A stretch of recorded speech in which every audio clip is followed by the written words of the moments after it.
Kia ora, I'm Rhino. Today we're talking about the first conditional. And I'm excited about it.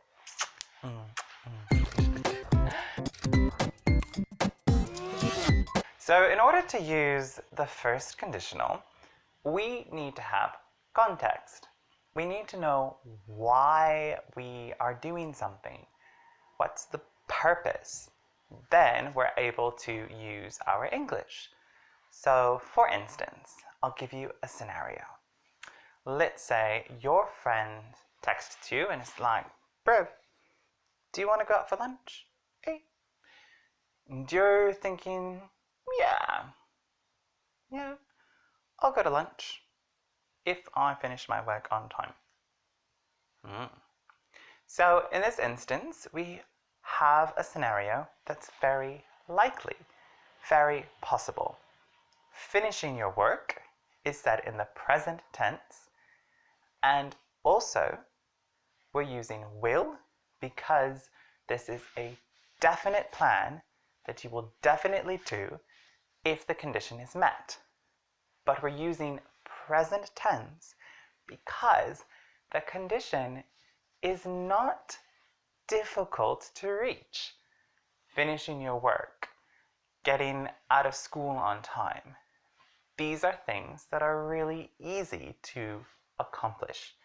And that's when we'd use the first conditional because it's very probable or realistic. Let's take the example of you got a new job. Or maybe you've applied for the job and you're waiting to hear. Then you say to your friend, oh bro, if I get the job, I will have to move, I guess. I don't think I'll be able to come attend the same school. I'll have to change schools. So, here we have two in a row, and we're just showing that we can use the will clause to follow as many as we want because they all relate to the first condition. Alright, last one. If it stops raining, I'll go for a walk. This is saying a definite plan when a condition is met. Now, saying I'm going for a walk, it's an action that you're doing.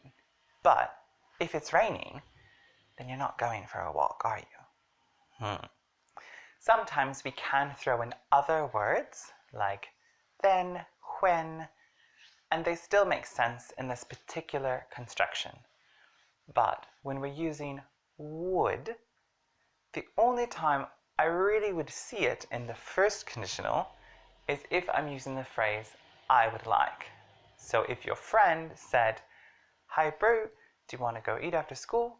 And you're like, yeah bro, if we go somewhere, I'd like a coffee.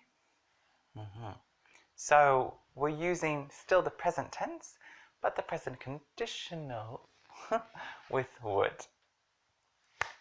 Alright, so now I'm going to pop in 2 sentences, and you can put down in the comments below which one is the correct first conditional.